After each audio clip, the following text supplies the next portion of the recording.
نحمده ونصلي ونسلم على حبيبه الكريم أما بعد فأعوذ بالله من الشيطان الرجيم بسم الله الرحمن الرحيم ومن يعظم شعائر الله فإنها من تقوى القلوب صدق الله مولانا العظيم وبلغنا رسوله النبي الأمين الكريم ونحن على ذلك لمن الشاهدين والشاكرين والحمد لله رب العالمين۔ انتہائی عقیدت و محبت کے ساتھ بارگاہ رسالت میں درود و سلام کا نذرانہ محبت پیش کر لیجیے۔ اللہم صلی علی سیدنا و مولانا محمد الجود والکرم وآلہ الکرام وابنہ الکریم وبارک وسلم صلاۃ و سلاما علیکہ یا سیدی یا رسول اللہ صلی اللہ تعالی علیہ وسلم۔ ابھی آپ نے محب گرامی حضرت علامہ مفتی محمد اختر رضا صاحب قبلہ مجددی مصباحی سے سیرت مصطفیٰ صلی اللہ تعالی علیہ وسلم پر بڑا ہی پرمغز، مدلل اور مؤثر خطاب سماعت فرمایا ہے۔ اللہ جل وعلا اپنے حبیب پاک صلی اللہ تعالی علیہ وسلم کے صدقے میں انہیں مزید زور بیان عطا فرمائے اور انہیں علم نافع عطا فرمائے۔ ہمارے کرم فرما محب گرامی حضرت علامہ مفتی ساجد علی صاحب کا حکم ہوا اور یہ بندہ یہاں حاضر ہے۔ ان کی بڑی خدمات ہیں الحمدللہ۔ جماعت رضائے مصطفیٰ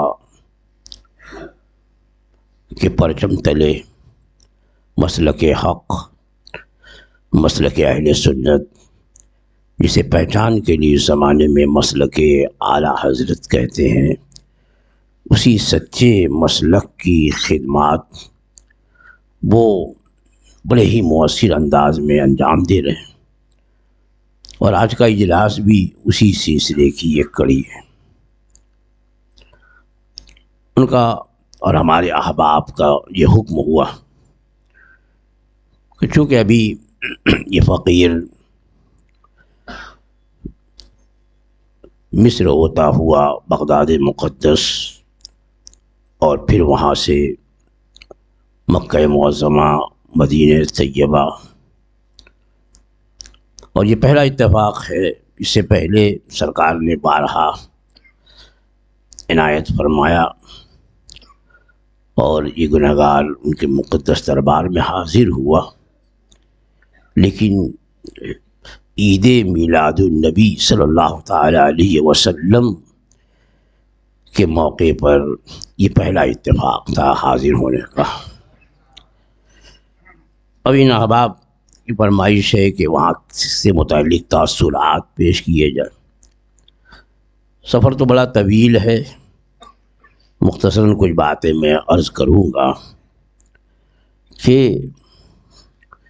یہاں سے ایجپٹ ایئر کے ذریعے مشہور ملک جس کا ذکر قرآن مجید میں بھی ہے اور احادیث کریمہ میں اور تاریخوں میں بھی ہے، مصر ہے۔ تو مصر کے مشہور شہر قاہرہ، جسے اس وقت جو ہے وہ کائرو کیا کہتے ہیں، کچھ عجیب، انگلش میں بہت سارے نام جو ہیں الٹ پلٹ ہو گئے ہیں۔ اب ملک شام مشہور ہے تاریخ میں بھی، لیکن اس کو سیریا کر دیا ہے۔ تو اس کو بھی کوئرو کر دیا ہے، قاہرہ، اچھا خاصا خوبصورت نام۔ بہرحال قاہرہ کے ایئرپورٹ میں پہنچے، اور چونکہ وہاں تقریباً 15-16 گھنٹے کا وقفہ تھا، تو اس لیے ویزا لے کر مصر کا کچھ حصہ تو دیکھ لیا جائے اور کچھ زیارتیں کر لی جائے۔ تو ایئرپورٹ سے باہر نکل کر بس کے ذریعے ہوٹل پہنچے، اور پھر وہاں سے مختلف زیارتیں ہوئیں۔ شوق یہ تھا کہ مصر دیکھیں، دریائے نیل جس کے بارے میں احادیث کریمہ میں ہے کہ سرور کائنات صلی اللہ تعالیٰ علیہ وسلم نے سفر معراج میں جنت میں 4 نہریں ملاحظہ فرمائیں، 2 ظاہر اور 2 باطن۔ ظاہری نہر کے بارے میں فرمایا کہ نیل اور فرات، یہ دریائے نیل اور دریائے فرات، اور باطنی نہر جو ہے وہ کوثر اور سلسبیل۔ تو جو جنتی نہریں ہیں، اور وہ جنت کی نہر جو ہے وہ دنیا کا بڑا دریا ہے۔ اس میں سے فرات تو پہلے میں نے سفر عراق میں کئی مرتبہ دیکھا، لیکن دریائے نیل نہیں دیکھا تھا۔ تو اس سفر میں دریائے نیل کی بھی زیارت ہو گئی، اور حضرت سیدہ نفیسہ علیہ رحمت و رضوان جو اہل بیت اطہار سے ہیں اور جو بارگاہ رسالت میں مقبول ہیں، اور خود سرور کائنات صلی اللہ تعالیٰ علیہ وسلم نے بعض لوگوں کو ان کے وسیلے سے دعا کرنے کا حکم دیا خواب میں۔ ان کی بارگاہ میں بھی حاضری کی بڑی میری تمنا تھی، ان کا ذکر سنتا تھا۔ یہ حضرت سیدنا امام جعفر صادق رضی اللہ تعالی عنہ کی بہو ہیں، اور بڑی مستجاب الدعوات، ان کی بارگاہ میں بھی حاضری ہوئی اور دعائیں ہوئیں، بہت پرسکون ماحول وہاں پہ۔ اب چونکہ بہت محدود وقت کے لیے مصر کا یہ داخلہ تھا، اس لیے بہت ساری زیارتیں جو ہیں وہ چھوٹ گئیں۔ احرام مصر سنتے تھے، جس کے بارے میں غالباً الملفوظ میں ہے کہ یہ انسانوں کی تخلیق سے بھی پہلے کی تخلیق ہے، جناتوں کے ذریعے یہ احرام بنا ہے۔ تو دور ہی سے صحیح اسے بھی دیکھ لیا جائے تو الحمدللہ بہت ساری باتیں۔ پھر رات میں وہاں سے یعنی قاہرہ ایئرپورٹ سے فلائٹ کے ذریعے بغداد مقدس کی روانگی ہوئی، اور بغداد مقدس صبح فجر سے پہلے پہنچ بھی گئے۔ کارروائی کے بعد سیدھے ہماری بس جو ہے وہ ایئرپورٹ سے سرکار غوث پاک رضی اللہ تعالی عنہ کے دربار تک پہنچی۔ اس لیے کہ میری یہ خواہش ہوتی ہے، اور مجھ سے کوئی مشورہ کرتا ہے تو میں بھی اس کو بتاتا ہوں کہ کوشش کرو کہ سرکار غوث پاک رضی اللہ تعالی عنہ کے احاطۂ درگاہ میں قیام کا موقع ملے۔ بہت سے لوگ آرام کے لیے ہوٹل تجویز کرتے ہیں، اور ٹور والے جو ہیں وہ ہوٹل سے متعلق رقم بھی زیادہ لیتے ہیں، تقریباً 10,000، لیکن ہوٹل میں رہنے پر حاضری جو ہے اس مقدس دربار کی، جو اس سفر کا سب سے بڑا مقصد ہوتا ہے، وہ بہت ہی محدود ہو جاتی ہے۔ اور احاطۂ درگاہ میں رہنے کی وجہ سے بہت سے لوگ میرے خیال میں اس سفر کے امیدوار بھی ہوں گے، متمنی بھی ہوں گے، اگر کبھی سفر ہو تو احاطہ درگاہ میں قیام کی کوشش کریں، کیونکہ وہاں ہر وقت جب چاہیں چلیے دربار بند ہو گیا ہے، لیکن تجھ سے در، در سے سگ، سگ سے ہے ہم کو نسبت، وہ در تو موجود ہے وہاں۔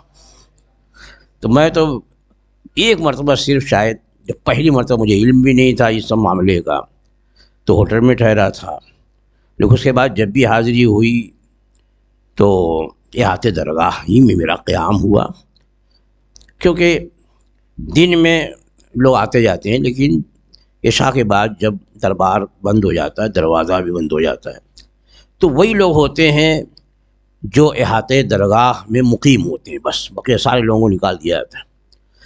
بہت سکون کے ساتھ رات میں حاضری ہوتی ہے۔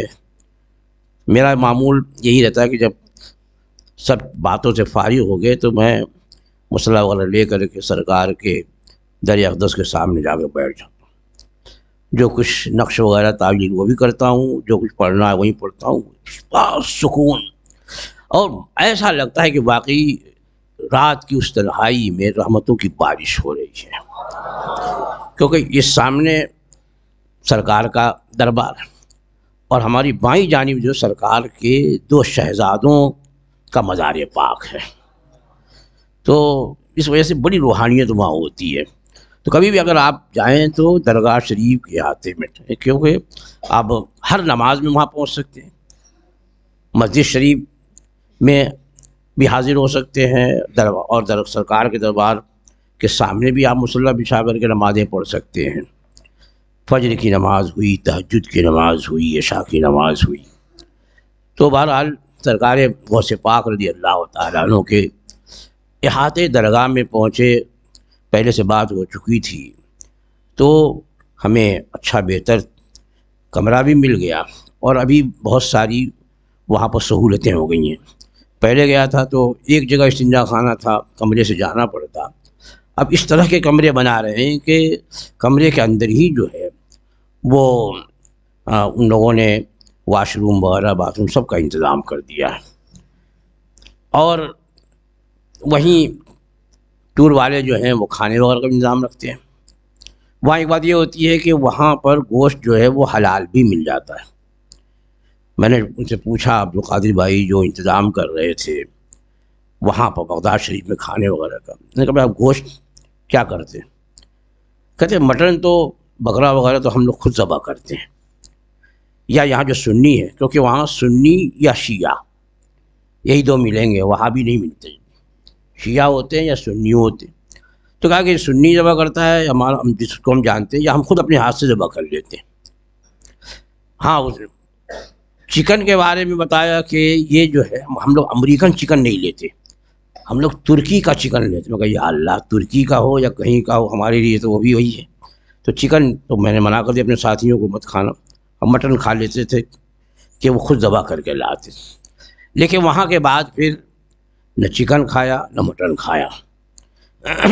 سرکار غوث پاک کے در پہ بڑی رحمتیں ہیں، اور وہاں کے مقامی لوگ بھی وہ حاضری دیتے ہیں بڑے ادب سے۔ ایک بات بہت اچھی یہ ہے کہ وہاں پر کسی بات پہ پابندی نہیں ہے۔ جو معمولات ہیں ہمارے اہل سنت و جماعت کے، مزار پاک پر حاضر ہونا، ہاتھ بات کر جو ہے سلام پیش کرنا، فاتحہ پڑھنا، اور بھی جو سے ہے جالیوں کو چومنا، در اقدس کو چومنا، کسی بات پہ وہاں پر ممانعت نہیں ہے۔ بھئی آپ میں سے بہت سارے لوگ گئے ہوں گے مدینہ طیبہ کی حاضری میں، یہ نجدی جو ہیں وہ جگہ جگہ رہتے ہیں، ممنوع، حرام، شرک، اس کے علاوہ ان کے پاس کوئی جملہ بھی نہیں ہے اور کوئی مسئلہ بھی نہیں ہے۔ یعنی یہ اگر کوئی بے ادبی کرے گا تو لگتا ہے کہ ان کو خوشی ہوتی ہے۔ یعنی اگر میں نے خود دیکھا، بڑا مجھے بہت افسوس ہوا، کچھ لوگوں کو دیکھا کہ وہ جو ہے گنبد خضرا شریف کی طرف پیر کیے ہوئے لیٹے ہوئے، معذرت اس کو نہیں کرتے، لیکن ہم اگر وہاں بیٹھے ہیں ادب کے ساتھ گنبد خضرا شریف سامنے، کیونکہ اندر تو رکنے ہی نہیں دیتے، جعلی شریف میں الحمدللہ یہ ہے کہ آپ جتنی مرتبہ چاہیں مواد اقدس میں حاضر ہو سکتے ہیں. تھوڑا سا لمبا چکر لگا دیا ان لوگوں نے اسے کورونا والے معاملے کے بعد سے، اور ادھر سے جا کر کے پھر باب السلام پہنچتے، اب باب السلام سے پھر مواد اقدس میں حاضری. تو اس پر پابندی نہیں ہے، آپ جتنی مرتبہ چاہیں، لیکن یہ پورا چلنا ہی پڑے گا. اب باہر نکل کر کے، اس سے پہلے بھی میرا یہ معمول ہے کہ گنبد خضرا شریف کے سامنے کھڑے ہو کر کے یا بیٹھ کر جتنی دور ہو رات میں سلام پیش کیا جائے. تو اس پر پہلے تو بہت زیادہ سختی تھی. اس مرتبہ میں نے دیکھا کہ اتنی سختی نہیں، لیکن کبھی کبھی آتے کہتے ہیں چلو مسجد میں جاؤ، کچھ پڑھنا ہے تو فی المسجد یہاں نہیں. یعنی پوری دنیا میں کہیں ہم کہیں پڑھ لیں، لیکن گنبد خضرا شریف کو سامنے ان کے نزدیک پڑھنا منع ہو گیا. وہی ممنوع ہے، وہی حرام ہے، وہی شرک ہے. کہیں بوسہ دے دیا تو شرک ہو جائے. تو مدینہ طیبہ اور دوسری جگہ عرب شریف میں نجدیوں کی جہاں حکومت ہے، وہاں ان سب باتوں پر پابندی، لیکن سرکار غوث پاک رضی اللہ تعالیٰ عنہ کے دربار اقدس میں اس طرح کی کوئی پابندی نہیں. جتنی دیر چاہیں آپ حاضر رہیں، جو چاہیں پڑھیں، اور جس طرح چاہیں آپ ادب کا مظاہرہ کریں. بغداد مقدس، سرکار غوث پاک جب بغداد کا نام آتا تو سب سے پہلا تصور جو ہے سرکار غوث پاک کا ہوتا ہے. لیکن وہ مدینۃ الاولیاء ہے. بغداد مقدس جو ہے وہ مدینۃ الاولیاء ہے، یعنی اولیاء کرام کا شہر ہے. اکابر اولیاء کرام، اہل بیت اطہار سے بھی حضرت موسیٰ کاظم رضی اللہ تعالی عنہ بھی وہیں آرام فرمائے، حضرت امام جواد بھی وہیں آرام فرمائے. ہمارے امام اعظم ابو حنیفہ رضی اللہ تعالی عنہ کا بھی روضہ مبارک وہیں بغداد شریف میں. اور مجھے دو جگہ بہت زیادہ سکون ملتا ہے، ایک سرکار غوث پاک کے دربار میں، ایک امام اعظم کے دربار میں. امام اعظم کا دربار تو وہ دربار ہے واقعی سکون، کیونکہ عام طور پر وہاں رافضی تو کبھی بھٹکتے ہی نہیں، غیر مقلد تو کبھی جائیں گے ہی نہیں. تو وہاں ایک تو بھیڑ بھاڑ کم ہوتی ہے، اور دوسرے روحانیت اتنی کہ خود جب سیدنا امام شافعی رضی اللہ تعالی عنہ کو کوئی کسی مسئلے میں دشواری پیش آتی تو خود فرماتے ہیں کہ میں امام اعظم ابو حنیفہ کی بارگاہ میں جاتا، 2 رکعت نماز پڑھتا، اور پھر میں لو لگاتا، دعا کرتا، تو وہ مسئلہ جو مشکل تھا وہ حل ہو جاتا تھا. تو یہی کیفیت آج بھی ہے اس دربار کی. تو یہ 2 دربار وہاں تو بڑے عظیم ہیں. اور اس کے علاوہ بھی اکابر اولیاء کرام میں ہمارے سلسلے کے، اگر وہاں حضرت موسیٰ کاظم آرام فرما ہے تو حضرت سیدنا معروف کرخی جو چوٹی کے بزرگ ہیں، سادات کرام کے بعد حضرت امام معروف کرخی ہی یہ سلسلہ زیادہ پھیلا اور رائج ہوا. حضرت امام کرخی کا روضہ انور بھی صدام کے زمانے میں، جب میں ایک صدام حسین کے زمانے میں گیا تھا تو ابھی تعمیر ہو رہا تھا، اور اب تو بہت شاندار بنا دیا، مسجد بنا دی، اور اوپر بھی کر دیا اور نیچے بھی ہے. تو حضرت معروف کرخی کے سرکار غوث پاک رضی اللہ تعالی عنہ فرماتے ہیں کہ مجھے سب سے زیادہ فیض حضرت معروف کرخی سے ملا. تو حضرت سیدنا معروف کرخی رضی اللہ تعالی عنہ کے دربار کی حاضری، اور پھر ان کے ارشد خلیفہ حضرت سری سقطی رضی اللہ، جو ہمارے سلسلے کے بزرگ ہیں، اور ان کے بھانجے حضرت سیدنا جنید بغدادی رضی اللہ تعالیٰ عنہ سید الطائفہ ہیں. یہ ماموں بھانجے دونوں کی یہ قبر جو ہے وہ بالکل سرہانے جو ہیں حضرت سری سقطی جو ماموں ہیں، اور ان کے بالکل قدم سے لگ کر کے حضرت سیدنا جنید بغدادی رضی اللہ تعالیٰ عنہ کا مزار پاک ہے، اور بہت بافیض دربار.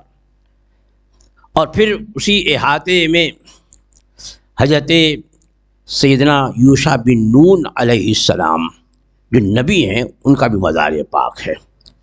حضرت یوشع بن نون جو وہ آپ نے پڑھا ہوگا قرآن مجید میں کہ حضرت سیدنا موسیٰ علیہ نبینا و علیہ السلام جب حضرت خضر علیہ السلام کی ملاقات کے لیے چلے تو ان کی خدمت میں جو تھے یوشع بن نون، جو حضرت موسیٰ علیہ السلام کے بعد ان کے ولی عہد ہوئے اور منصب نبوت پہ فائز ہوئے، تو وہ خدمت گزار تھے، اور آپ نے مچھلی بھون کر کے، بھونی مچھلی یعنی فرائی کر کے، اور ساتھ میں رکھ لی ناشتے کے لیے۔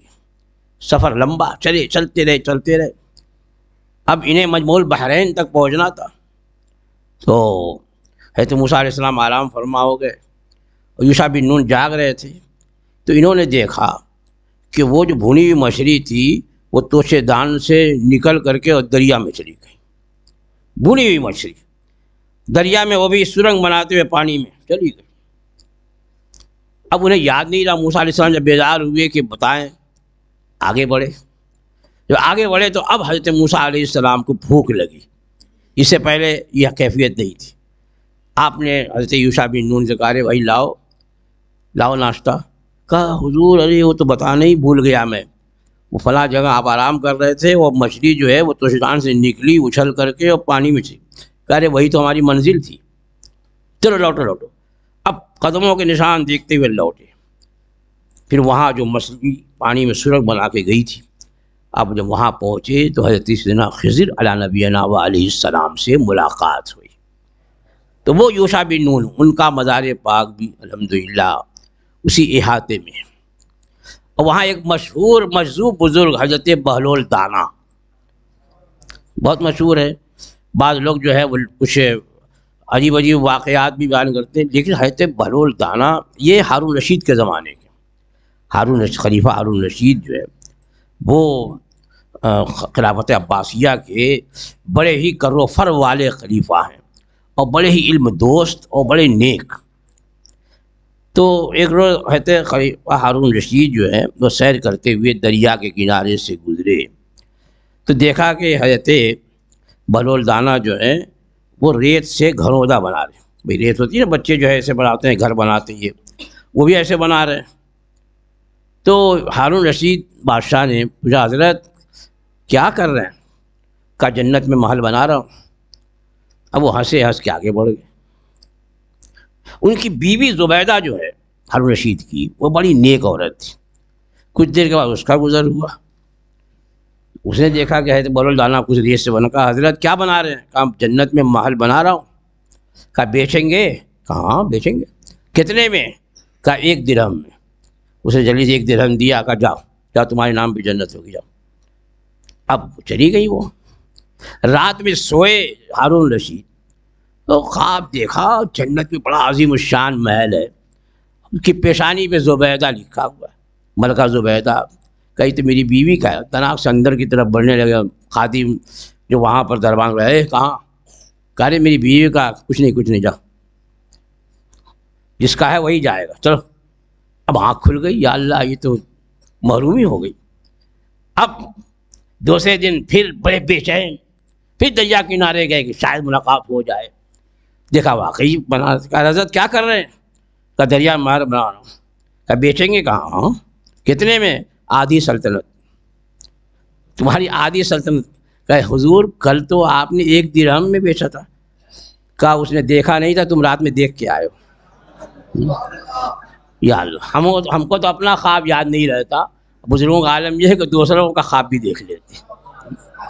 وہ ہیں تھے بہلول دانا۔ اس طرح سے اتنے بافیض بزرگ ہیں، اتنے علماء، اتنے اولیاء۔ بغداد مقدس میں آپ رکیں گے، اور عراق کا سفر تقریباً 1 ہفتے کا ہوتا ہے، یہ ناکافی ہو جاتا ہے، کیونکہ اب وہاں سے دور دور کی بھی زیارتیں ہیں۔ کربلا معلیٰ بھی جانا ہے، نجف اشرف اور کوفہ بھی جانا ہے۔ پھر جب نجف اشرف جاتے ہیں تو حضرت سیدنا ایوب علیہ نبینا و علیہ السلام کا وہ کنواں بھی ہے، ان کا مزار پاک بھی ہے تھوڑی دور پر۔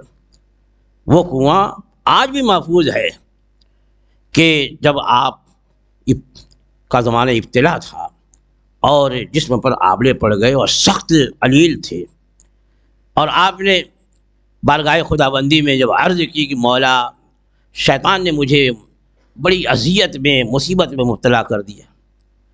تو اللہ تعالیٰ نے دعا قبول فرمائی اور فرمایا ارکض برجلک ھذا مغتسل بارد وشراب، اے ایوب اپنے پیر مار۔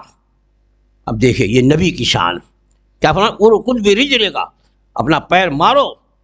تو آپ نے پیر مارا تو ایک چشمہ جاری ہو گیا۔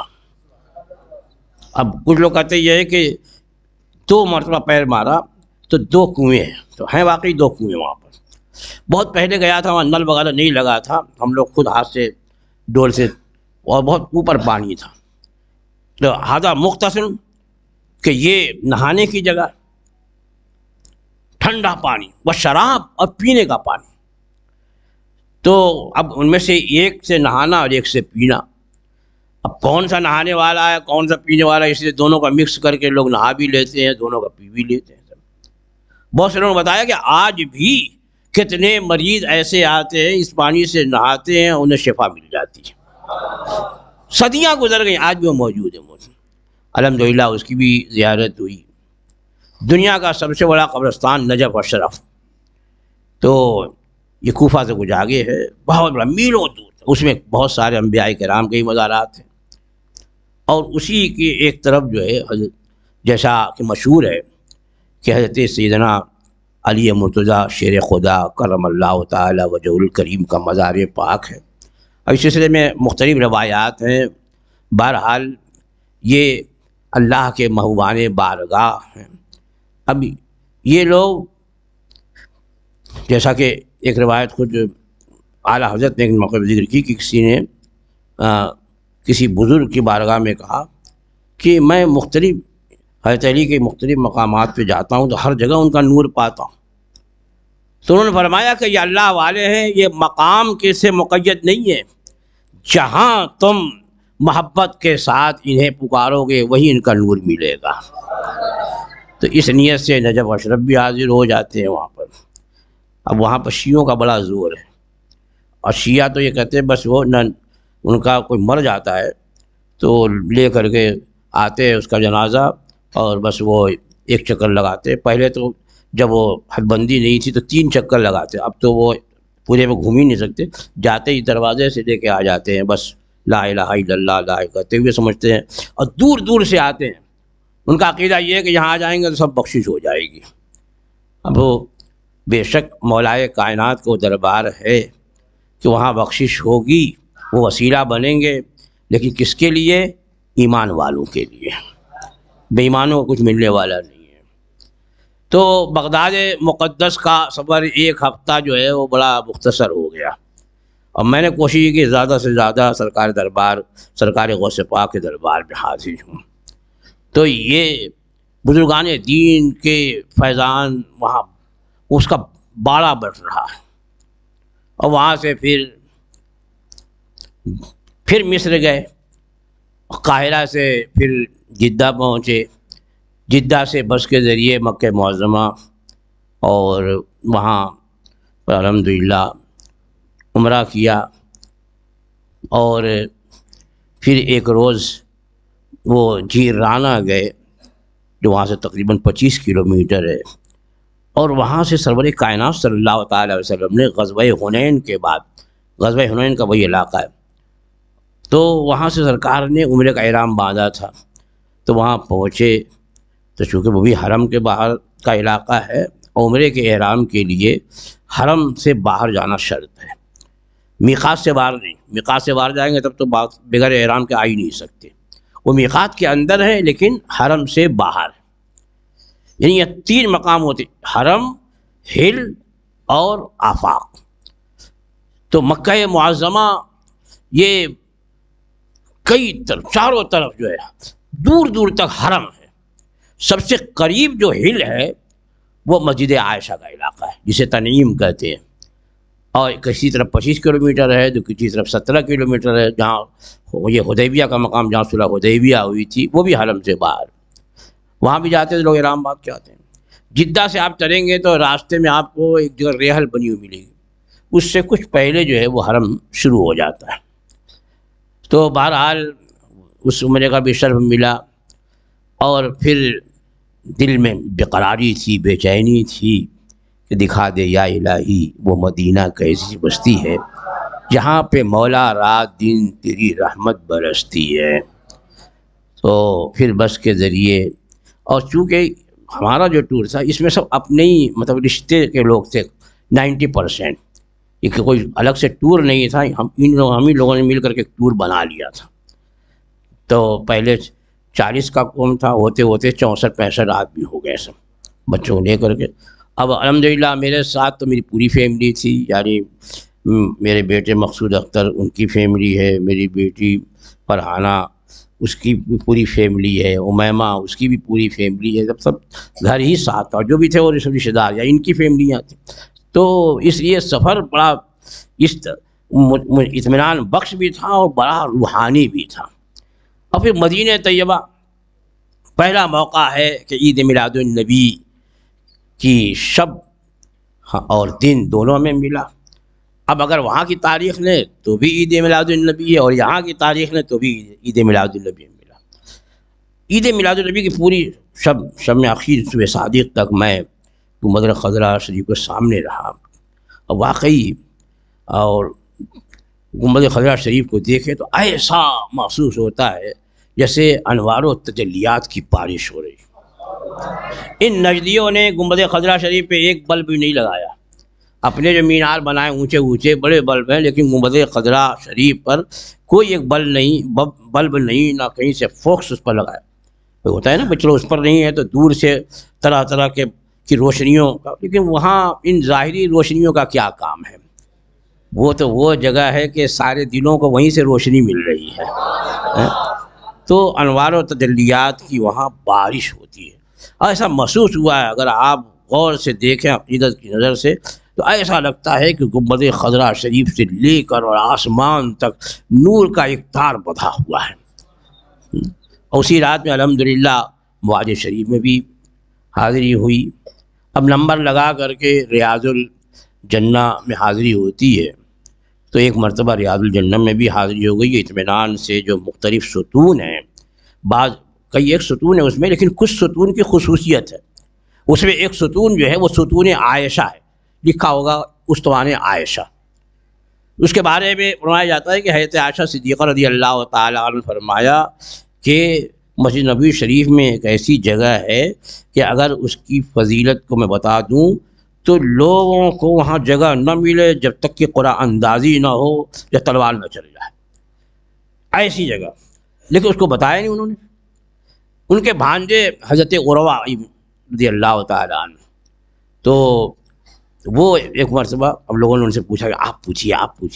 وہ گئے، حضرت عائشہ صدیقہ رضی اللہ تعالیٰ عنہ سے ملاقات کی، ام المؤمنین نے ان کو بتایا۔ وہ وہاں سے آنے کے بعد اسی جگہ انہوں نے نماز پڑھی، تو لوگ سمجھ گئے کہ یہی وہ جگہ ہے، وہیں پر وہ استوان عائشہ ہے۔ تو الحمدللہ استوان عائشہ سے بالکل متصل بھی نفل پڑھنے کا موقع ملا، اور وہیں اس کے بازو میں استوان توبہ ہے۔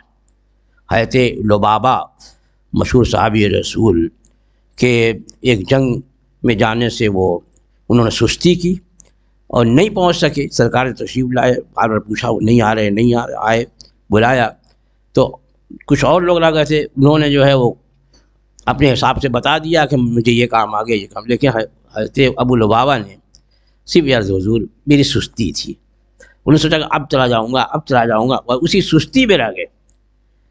تو سرکار نے فرمایا کہ ٹھیک ہے تم نے سستی کی، اللہ کی راہ میں جہاد کرنے سے جب تک کہ تمہارے لیے معافی کا پیغام نہیں آئے گا اس وقت تک ابو لبابہ سے کوئی بات نہیں کرے گا۔ اس حکم کا یہ اثر ہوا کہ ان کی بیوی بھی وہ اس بات کرتے وہ بھی منہ پھیر لیتی، کھانا تو دیتی تھی لیکن بات نہیں کرتی تھی، کوئی نہیں بات کرتا۔ جب کوئی بات نہیں کرتا تو یہیں یہ ستون تھا، اسی میں آ کر کے آپ نے اپنے آپ کو باندھ دیا، جب تک کہ رسول اللہ معاف نہیں کریں گے میں یہاں سے ہٹوں گا۔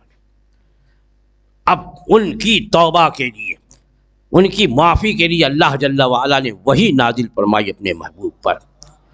تو اب کچھ لوگوں کو معلوم ہوا کہ ان کی برات اور ان کی توبہ کی قبولیت کا پیغام آ گیا، تو گئے کہ ابو لبابہ اب ضرورت نہیں ہے، ہم کھول دیں۔ کہا نہیں، کوئی نہیں کھولے گا جب تک کہ اللہ کے رسول آ کر کے نہیں کھولیں گے۔